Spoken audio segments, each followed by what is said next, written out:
kepercayaan. Apa sih yang menjadi itu sebenarnya kepercayaan? Ya, nah sebetulnya ya kalau kita telusuri, ya saya kan banyak berhubungan, banyak berkomunikasi dengan kepercayaan dari etnis lain gitu ya. Karena saya kebetulan duduk sebagai presidium di Majelis Kepercayaan Indonesia yang menaungi beragam sistem keyakinan yang ada di Nusantara ini, atau sistem kepercayaan dari berbagai etnis yang ada di Indonesia. Nah, sebetulnya kalau rootnya sebetulnya bahwa antara hidup gitu ya, hidup manusia atau manusia dengan alam itu tidak bisa dipisahkan. Jadi antara Tuhan sebagai kekuatan yang maha segala, kemudian kita sebagai manusia dan alam dan seluruh pengisinya itu tidak bisa dipisahkan. Nah, contohnya begini, di sistem Sunda Jawa saya kira mengenal ada istilah sedulur papat, dulur papat di kalimat Pancer. Nah, ini kan sebetulnya sebagai ungkapan pemahaman tentang diri manusia, karena rata-rata ajaran di Nusantara itu belajar ke diri, belajar ke alam. Nah, kemudian ada inspirasi, ada wangsit, atau apalah namanya, itu kan setelah ada penggalian yang mendalam. Hanya di sistem istilah dulur papat. Ini saya kira saya selama berdiskusi dengan sesama pendapat maupun dengan sistem keyakinan yang di luar kepercayaan, artinya yang agama-agama besar, belum pernah ada yang bisa mendebat atau menyalahkan soal pemahaman sedulur papat ini. Karena sedulur papat itu artinya air, api, angin, bumi, tempat, unsur alam. Nah, ini tidak lepas dari diri manusia, karena kita sehari-hari bernapas dari angin yang masuk ke dalam tubuh, keluar lagi, masuk keluar itu angin itu di dalam tubuh kan bukan hanya lewat, tapi pasti ada saripati dari angin yang menjadi bagian dari tubuh. Kemudian dari unsur air, kita kan tiap hari minum.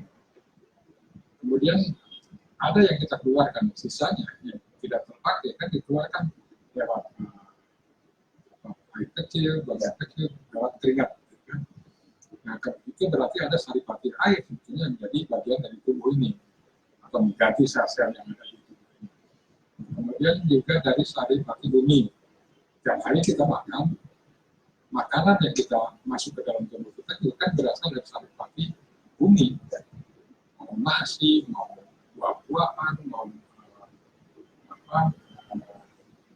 apa saja ya? Ya, kalau kita makan seluruh makanan itu kan pasti dari saripati bumi. Dan masuk ke dalam tubuh kita makan, dan sisanya dibuang. Berarti ada saripati bumi, berarti nyatu dalam tubuh.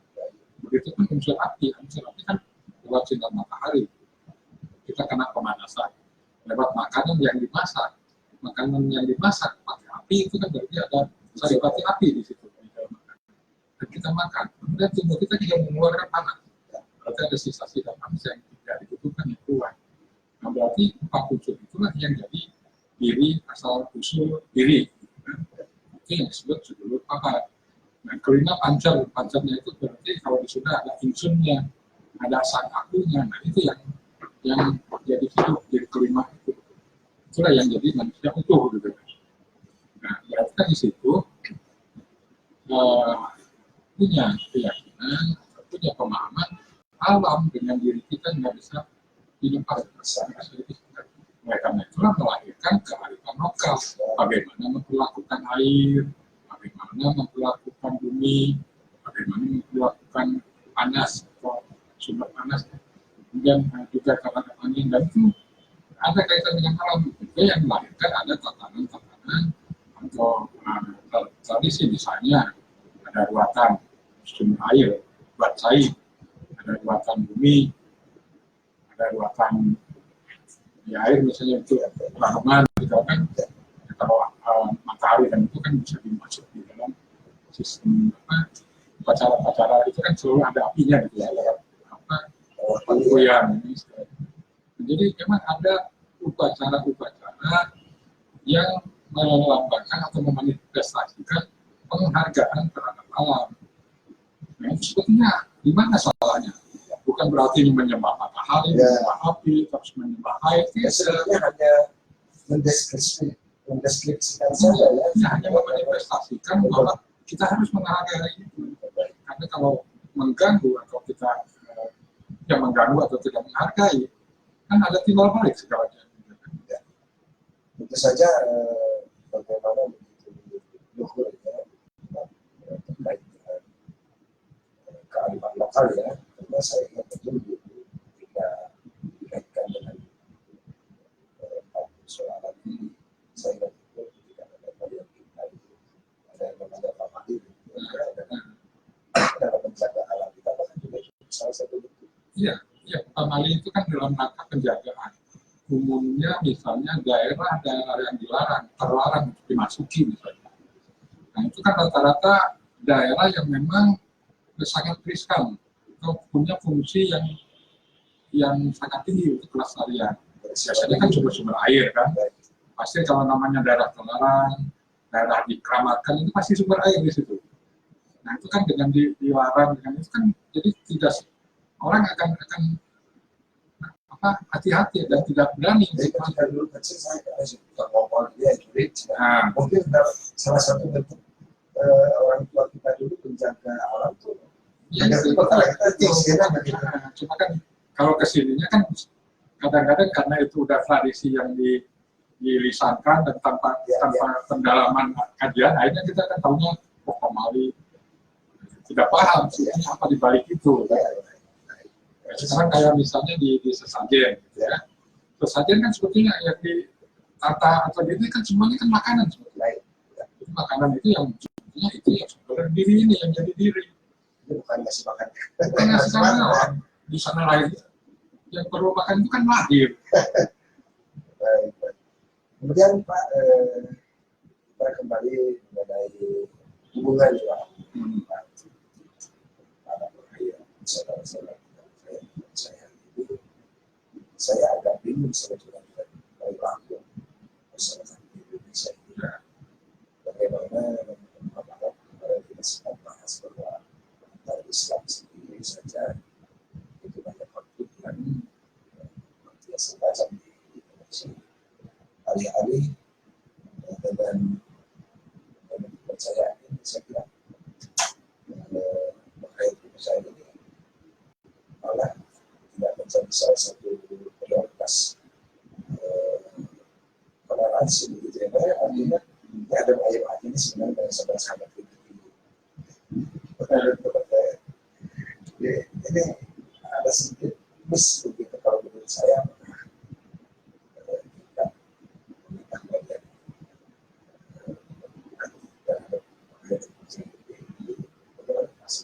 Ya sebetulnya ini kan tidak bisa dilepaskan dari budaya sebetulnya. Dari karakter itu, karakter dan budaya. Nah, kalau di kalangan pengajar sebetulnya kan seperti di Indonesia ini itu ada berapa ratus. Saya kira sistem keyakinan banyaknya macam sistem keyakinan akan sama dengan jumlah etnis, jumlah suku yang ada di Nusantara ini. Tapi kita saling nggak ada saling bentuk-bentukan, kita damai-damai saja, gitu kan? Karena ya kita pemahaman tadi, Pak, satu adalah kita punya karakter harmoni, kita punya karakter toleran, punya karakter tidak ingin konflik yang dibentuk oleh alam. Sehingga karakter ini kan turun-temurun terus ya, dan itu diterapkan di dalam tradisi, dan di tradisi bangsa kita punya sistem untuk mengeliminir atau konflik. Contoh misalnya yang Kadang-Kadang di Maluku kan, sebetulnya di tiap-tiap suku ada gitu, sistem untuk menahan agar tidak terjadi konflik. Nah, sedangkan yang saya lihat yang dari sistem luar sebetulnya, kalau yang Islam itu kan ada Syiah, ada Sunni, ada Ahmadiyah. Nah itu kan sebetulnya juga tadi membawa karakter kan, sebetulnya Syiah dengan Sunni mungkin sama dengan kalau kita bandingkan ini antara mungkin Jawa dengan Batak misalnya kan, itu kan berbeda karakter, berbeda sistem, gitu kan, berbeda cara untuk memanifestasikan pemahamannya tentang terhadap ketuhanan misalnya, tapi hakikinya sama. Gitu. Nah ini juga sama, ya, mungkin saja Syiah dengan ini sama, cuma kan yang membedakan adalah karakternya, budayanya. Nah, budaya sana kan budaya keras, budaya Arab Saudi, nah itu kan alamnya kan keras, yang melahirkan karakter orangnya juga keras, sehingga apa-apa berbeda konflik ya. Karena suasana panas yang namanya daerah gersang, itu pasti sumber daya terbatas. Untuk eksis pasti akan bersaing. Untuk bersaing kan saling mengalahkan. Beda dengan kita. Kita alam subur, makanan zaman dulu, betulnya zaman dulu pun kan makanan tak terbatas istilahnya. Jumlah lebih sedikit jumlah orang daripada jumlah makanan, sehingga tidak ada konflik untuk menguasai apa dan yang banyak. Dan itu melahirkan juga sistem kepemilikan. Kita kan kolektif, tidak ada pemilikan pribadi ini milik saya. Kan enggak, dulu selalu musyawarah, selalu kebersamaan. Itu yang menjadi karakter tadi, karakter musyawarah. Beda dengan kalau saya agama yang sudah diambil pemerintah harusnya bahasa atau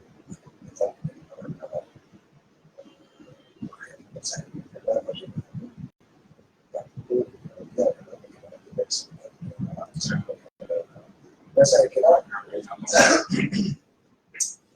ya bagaimana yang sudah ada ini tidak terlalu berpikir tentang kita bisa ya bisa mayoritas tapi bukan dari saya sendiri. Nah, bagaimana pandangan sahabat-sahabat dan saya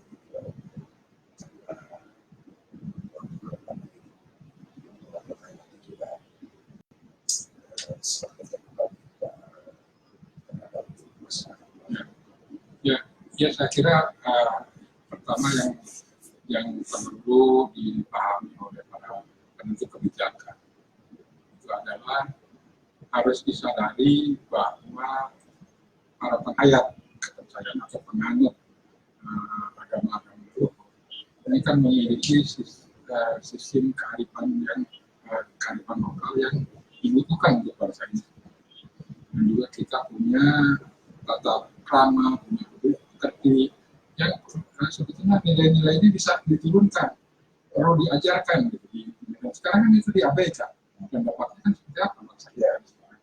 Nah, jadi jangan alergi karena ini datang dari kelompok adat, ini datang dari kepercayaan.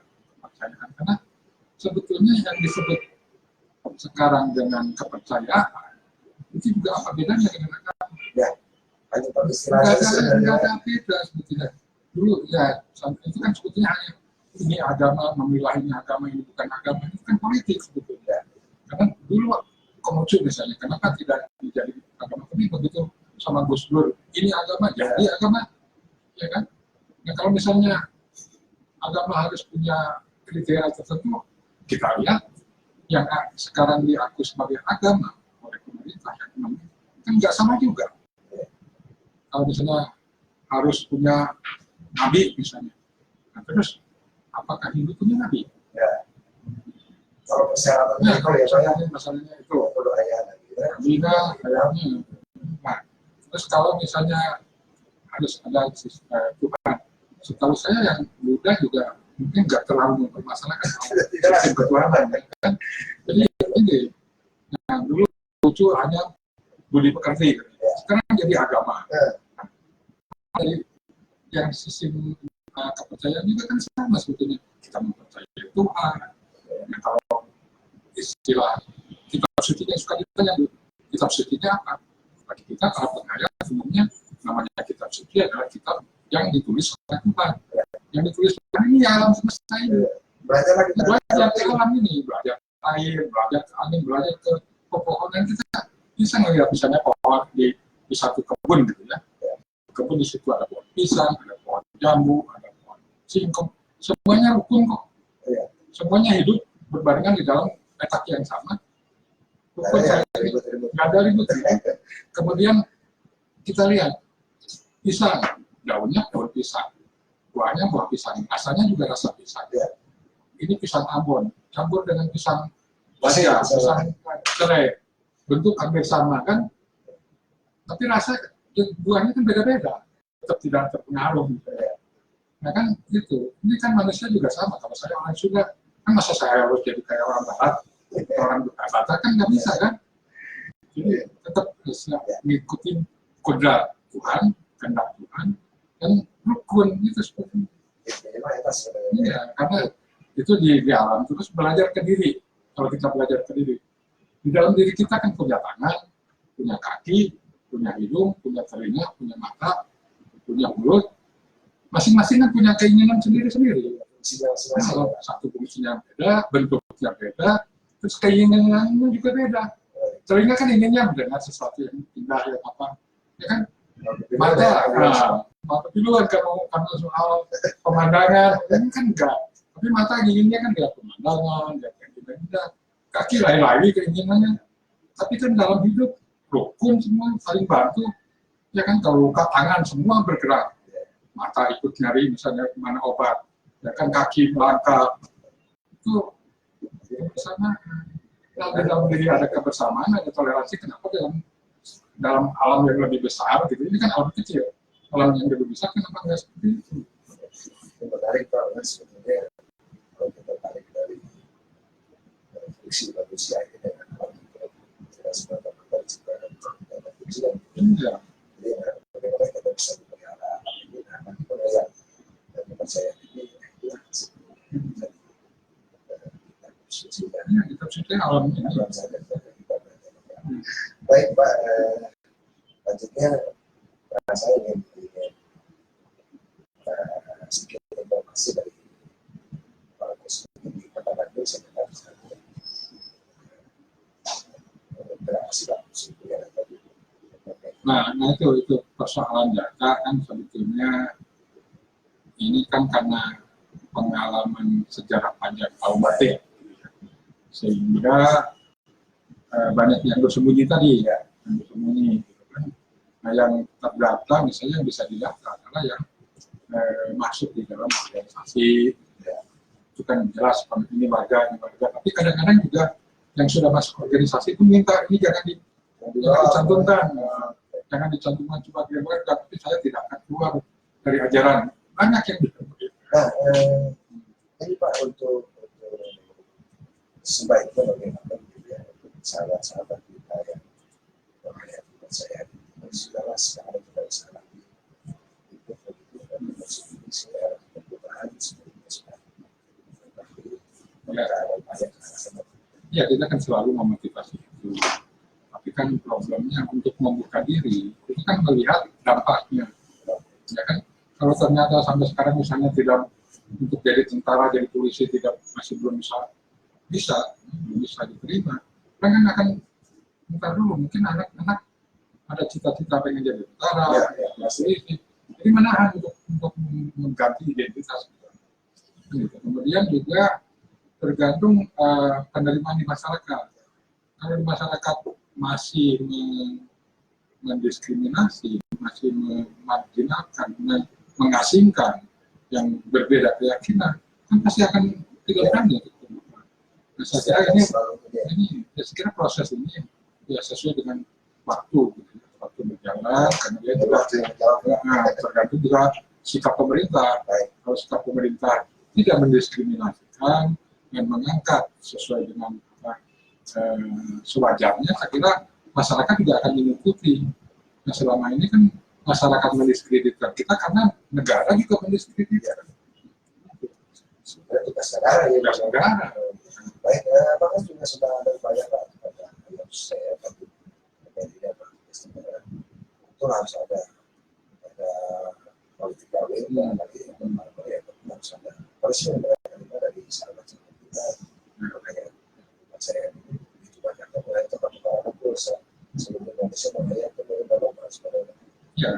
data yang tercatat gitu ya di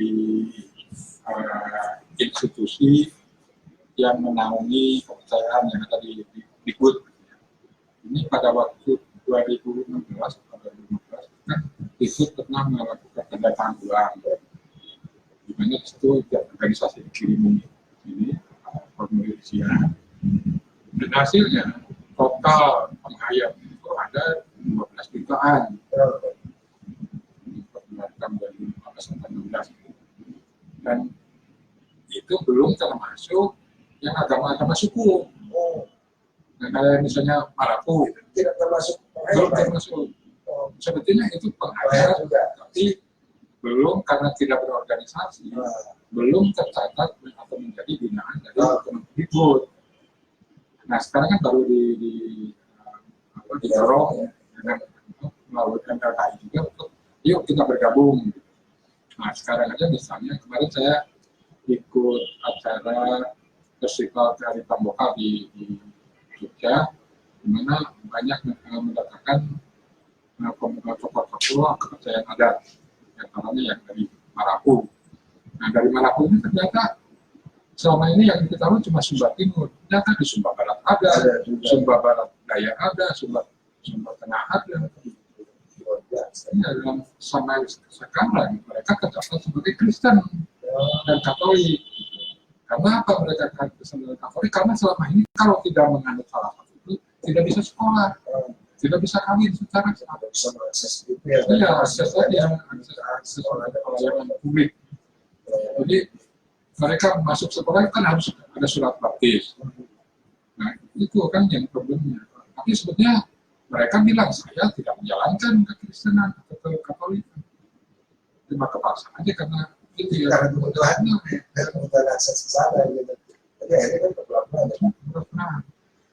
Baik Pak Gus Yonawi, nampaknya ini sahabat-sahabat kita ini sudah banyak sekali yang mengikuti hari ini ada acara ini selamat sore dan terima kasih dan ini juga selamat sore ada Plantara biasa di terima kasih ada Kang Komang juga Robi Kang Rifani selamat sore ada Kang Wiwin nah ini Kang Wiwin juga sempat di TB selamat sore dan ada kasih kembali Pak, nampaknya kita harus balik lagi sambil menunggu teman-teman kita barangkali ada yang mau segera bertanya atau saran atau apa saja silakan. Baik sahabat, nampaknya kita harus kembali break sejenak untuk saya perdengarkan beberapa pertanyaan sambil Anda mempersiapkan pertanyaan barangkali yang Pak Gus sudah siap, sudah tahu jawab pertanyaan Anda. Tapi nanti tahan dulu, kita di sesi 3 kita akan jawab semuanya.